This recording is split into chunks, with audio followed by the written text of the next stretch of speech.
Students, कैसे हैं आप लोग। अच्छा जी, लास्ट लेक्चर में हमने डिस्कस किया था पास्कल्स लॉ को, जिसमें हमने ये देखा था कि लिक्विड प्रेशर इक्वली डिस्ट्रीब्यूट होता है तमाम डायरेक्शंस में। और इसकी एग्जांपल मैंने आपको ये दी थी कि आप सिरिंज की एग्जांपल देख सकते हैं। हम सिरिंज को, यानी कि जो हमारे पास सिरिंज यूज़ होती है मेडिकल में, उसकी मैं बात कर रहा हूँ।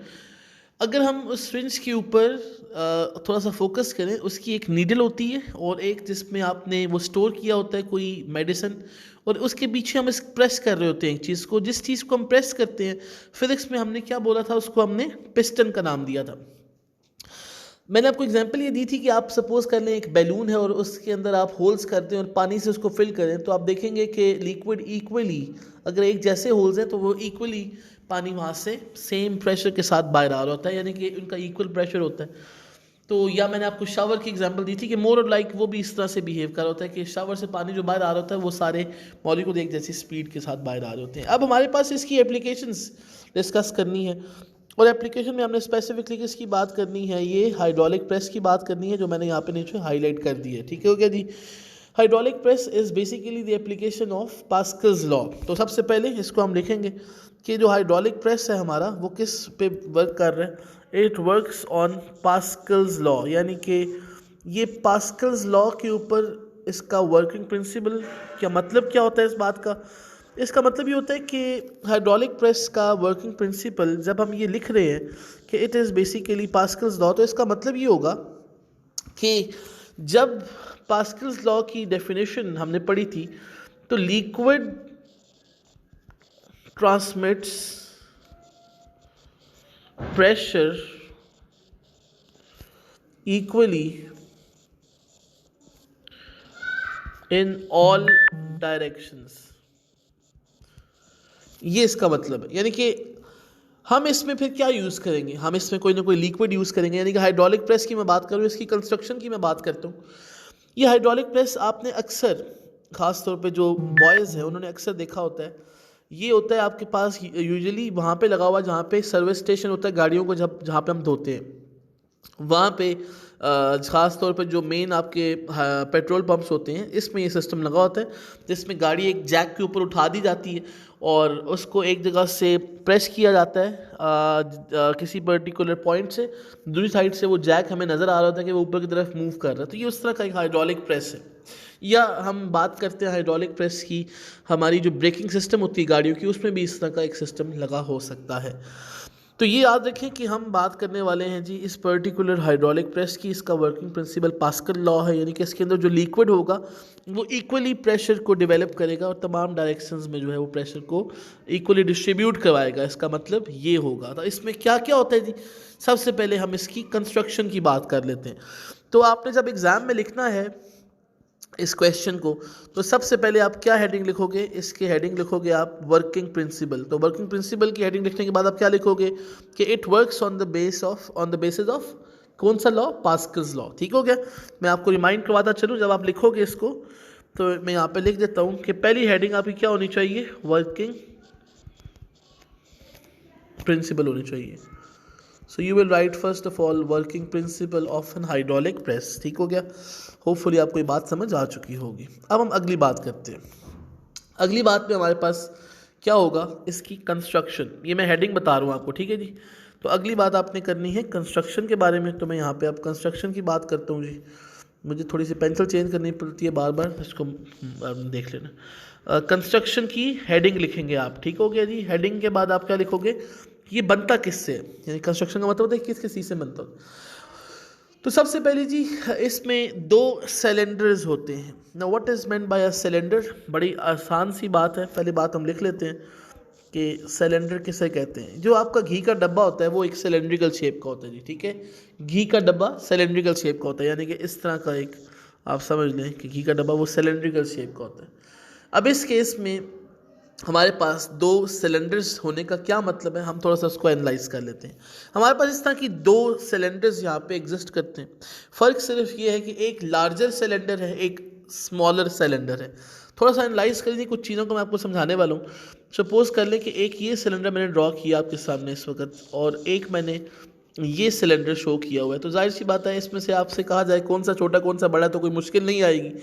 ये स्मॉलर सिलेंडर है, और नंबर 2 वाला जो है, और नंबर 1 वाला ये लार्जर सिलेंडर है। ऐसा ही है। अब हमारे पास जो अगली चीज़ है वो ये है कि अगर हम बात करें इन सिलेंडर के ऊपर कुछ टर्मिनोलॉजीज़ की, एक ये वाली और एक ये वाली, यानी कि साइड्स की मैं बात करने वाला हूँ। देखिए जी, घी का जो ऊपर वाला हिस्सा होता है ना, ऊपर घी का नहीं, घी का डब्बे का जो ऊपर वाला हिस्सा होता है, इसको कहते हैं, याद रखिएगा, cross sectional area. Cross sectional area, ठीक हो गया। और इसको जो साइड वाली जहाँ पे लिखा होता है डालडा, या जहाँ पे कोई नाम लिखा होता है घी के डब्बे के ऊपर, उसको कहते हैं सरफेस एरिया, ठीक हो गया, या कर्व्ड सरफेस का एरिया, ठीक है जी। दोबारा रिपीट करता हूँ इस बात को ताकि आपको ज़रा समझ आ जाए बात। ये जो घी का ऊपर वाला डब्बा है, ऊपर वाला हिस्सा, सॉरी, इसकी बात कर रहे हैं, ये क्रॉस सेक्शन एरिया होता है। और सरफेस एरिया या कर्व्ड सरफेस जो होती है, इसको सिंपल वर्ड में सरफेस एरिया कहा जाता है। सिमिलरली आपके पास जो पानी वाला पाइप है ना, उसकी भी शेप सिलेंड्रिकल शेप होती है। क्या मतलब है इस बात का, इसको भी देख लीजिएगा ज़रा। मैं चले मिटाता हूँ इसको और मैं आपको दोबारा बना के दिखाता हूँ। देखें, आपके पास जो पानी का पाइप होता है वो भी सिलेंड्रिकल शेप का होता है। कैसे, इसको भी एनालाइज कर लेते हैं। यहाँ पे मैं ड्रॉ करने वाला हूँ एक पाइप को, ठीक है जी, इस तरह का एक पाइप है, तो वो भी तो सिलेंड्रिकल बन गया ना फिर। तो ये क्या होगा, उसका cross sectional area, cross sectional area. और ये क्या होता है, उसका सरफेस एरिया, ठीक है जी। ये बातें आपने समझ लेनी है क्योंकि आपकी अगली क्लास में भी यूज़ होनी है ये वाली, ठीक है जी। तो हमारे पास इस तरह के 2 सिलेंडर्स होंगे जी इसमें, पहली बात। और इनके साथ लगा होता है पिस्टन्स। तो कंस्ट्रक्शन में सबसे पहले क्या हुआ, हमने बात की, कंस्ट्रक्शन की बात हम कर रहे हैं, तो सॉरी फॉर दैट। कंस्ट्रक्शन में हम सबसे पहले लिख देते हैं क्या हमें यूज़ करना है। हमें यूज़ करने हैं कंस्ट्रक्शन में सबसे पहले सिलेंडर्स। और दूसरी चीज़, हमारे पास इन सिलेंडर्स के ऊपर क्या लगा हुआ है, इनके ऊपर लगा हुआ है पिस्टन्स। पिस्टन्स क्यों यूज़ करते हैं, ताकि हम सिलेंडर्स के ऊपर क्या लगा सकें, फोर्स। अब ज़रा सिरिंज को याद करें। ये सिरिंज होती है, इसके आगे ये नीडल होती है, और इधर बैक एंड पे ना प्रेस करने के लिए वो लगा होता है आपके पास पिस्टन। तो आप असल में पिस्टन के साथ सिलेंडर लगाते हो जिसमें अब लिक्विड या दवाई लगाई होती है, स्टोर होती है।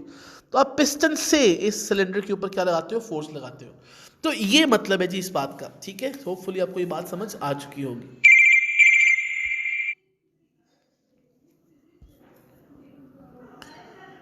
बात हमने की है अब के कंस्ट्रक्शन की।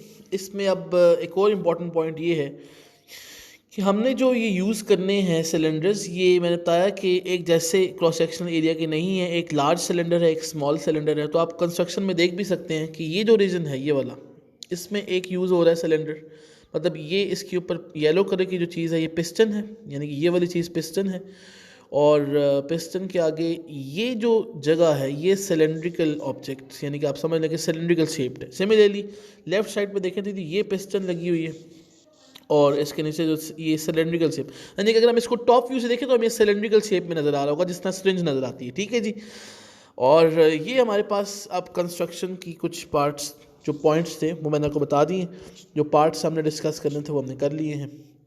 इस तरह से आप इसको क्या कर सकते हैं, एनालाइज कर सकते हैं। अब करना क्या आपने, हमने करना ये है कि इस पर्टिकुलर सिस्टम के ऊपर एक साइड से फोर्स लगानी है। अब इसको थोड़ा दोबारा देख लें डायग्राम को, कि ये हमारे पास जो ब्लू कलर की आपको चीज़ नज़र आ रही है ना, ये लिक्विड है, यानी कि जिसके ऊपर आप फोर्स एक्सर्ट करेंगे, और ये लिक्विड अल्टीमेटली फिर फोर्स कहाँ पे या प्रेशर कहाँ पे एक्सर्ट करेगा, पिस्टन्स के ऊपर।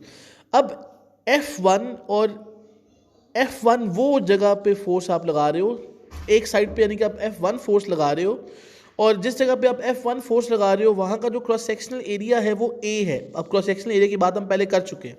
इसको इस तरह समझ लें कि इस तरह से आपके पास सिलेंड्रिकल शेप्ड ऑब्जेक्ट है, ये जो मैंने बनाया है नीचे, बल्कि इसको नीचे बनाता हूँ बल्कि ऐसे, और आप इसके ऊपर क्या लगा रहे हो, फोर्स F1 लगा रहे हो, किस एरिया के ऊपर, एरिया A के ऊपर, यानी कि ये इसका क्रॉस सेक्शन एरिया A है।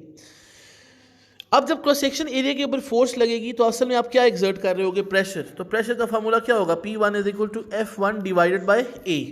प्रेशर जो लगेगा हमारे पास एक साइड पे, वो फिर उसको हम किससे रिप्रेजेंट कर सकते हैं, P1 is equal to F1A।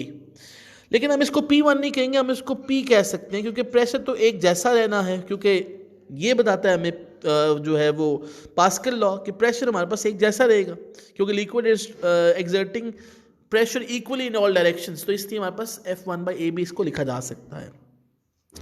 तो एक बात तो ये होगी, हमारे पास pressure at the first end या राइट साइड वाला जो एंड है इस पर्टिकुलर हाइड्रोलिक प्रेस का, जिसमें ये दोनों सिलेंडर्स आपस में हमने कनेक्ट किए हुए हैं, और इनको हमने कनेक्ट इस तरह से किए हुए हैं कि एक जगह पे पानी स्टोर किया हुआ है, दूसरी जगह भी पानी स्टोर किया हुआ है। पानी जहाँ पे राइट साइड पे स्टोर किया हुआ है वहाँ पे हम प्रेशर एक्सर्ट करते हैं F1/A वाले फार्मूले से, यानी कि pressure is equal to force per unit area वाले फार्मूले से। अब जब आप प्रेशर यहाँ पे एक्सर्ट करोगे तो होगा क्या कि हमारे पास इस लिक्विड में प्रेशर डेवलप होगा, और लिक्विड अल्टीमेटली उसके मॉलिक्यूल्स प्रेशर आगे फोर्स एक्सर्ट कर देंगे। मतलब देखें ना, जब आप फ्रिज को प्रेस करते हैं तो पानी वहाँ से बाहर क्यों आता है? क्योंकि पिछले मॉलिक्यूल्स जहाँ पे फोर्स लग रही होती है वो अगले मॉलिक्यूल्स के ऊपर वही प्रेशर ट्रांसफर कर रहे होते हैं, ट्रांसमिट कर रहे होते हैं उसको। ठीक है, समझ आ गई बात की? तो इस तरह हमारे पास यहाँ पे लिक्विड के ऊपर जब प्रेशर एक्सर्ट किया जाता है वो प्रेशर सस्टेन करते हैं और आगे ट्रांसमिट भी कर देते हैं, और हमारे पास इस केस में वो आगे ट्रांसमिट कर रहे हैं।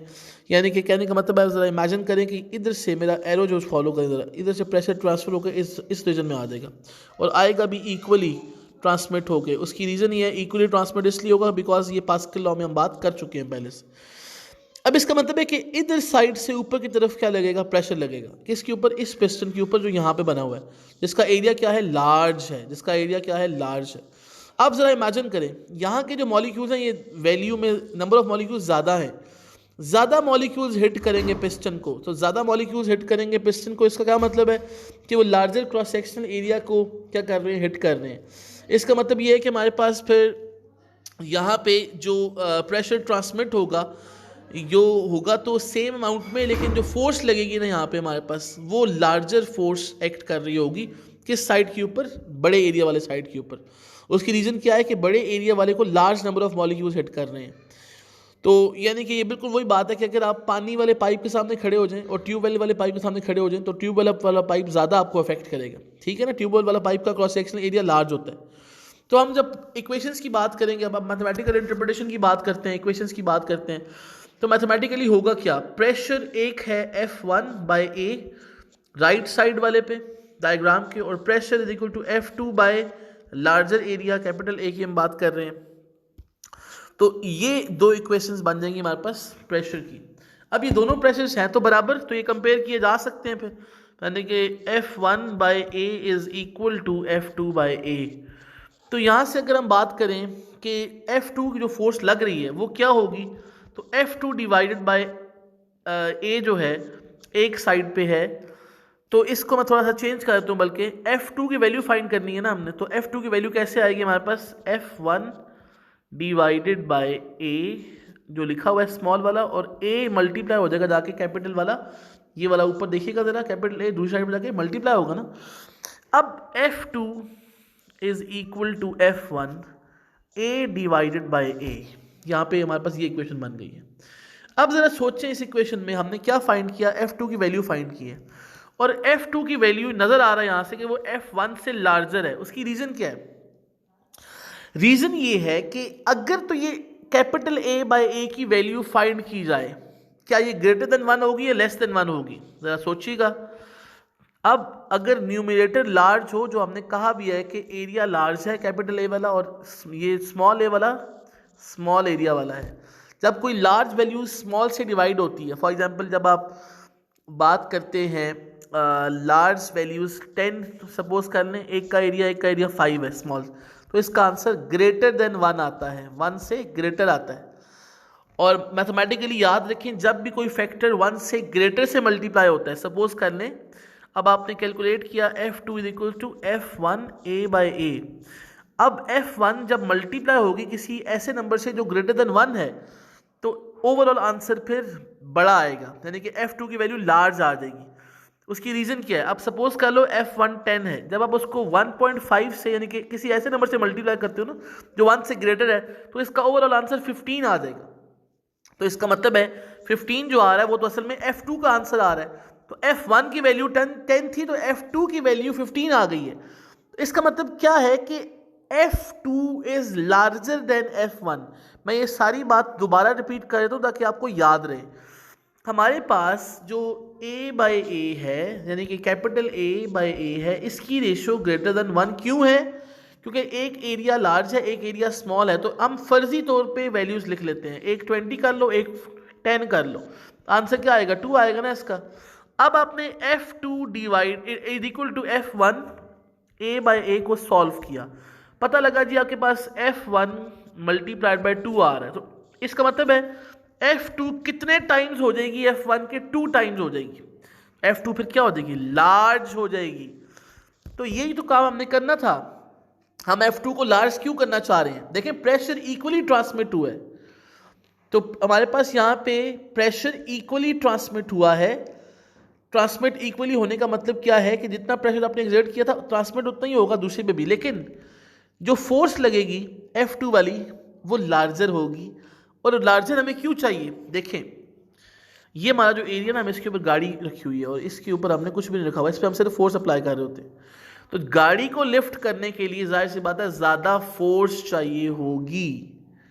तो याद रखें हमारे पास प्रेशर दोनों पे सेम है, लेकिन फोर्स की वैल्यू कहाँ लग रही है ज़्यादा, वो लग रही है ज़्यादा किस पॉइंट पे, जहाँ पे हाइड्रोलिक प्रेस में गाड़ी को आप लिफ्ट कर रहे हो। तो इस तरह से आप याद रखें कि ये इसका आंसर है कि जी क्यों हमें चाहिए होती है लार्ज फोर्स दूसरी साइड के ऊपर, ताकि हम हैवियर ऑब्जेक्ट्स को ईजिली लिफ्ट कर सकें। और प्रेशर सेम क्यों है जी, इसको भी सुन लें आप। प्रेशर दोनों साइडों में कैसे सेम रहेगा, आपके माइंड में ये आ सकता है ना कि जब एरिया लार्ज हो गया है और फोर्स आपके पास वो भी लार्ज है, तो याद रखें कि F1/A और F2/A सेम प्रेशर कैसे हैं फिर। देखिए यहाँ पे स्मॉल फोर्स है, यहाँ पे स्मॉल एरिया है, यहाँ पे लार्ज फोर्स है, यहाँ पे लार्ज एरिया, तो रेशो सेम रहती है। एक चीज़ बढ़ाई दूसरी चीज़ बढ़ रही है, इसलिए ओवरऑल रेशो सेम रहेगी। रेशो इज क्या, सेम। रेशो सेम होने का मतलब है P इज सेम। तो ये हमारे पास जो है एप्लीकेशन है हमारे पास किस चीज़ की, ये एप्लीकेशन है हमारे पास पास्कल्स लॉ की। और ये जो पास्कल्स लॉ की एप्लीकेशंस हैं ये हाइड्रोलिक प्रेस वाली हमने आज पढ़ी है। होपफुली आपको समझ आ गई होगी, कोई क्वेश्चन हो तो आप मुझसे पूछ सकते हैं। थैंक यू वेरी मच, अल्लाह हाफिज़।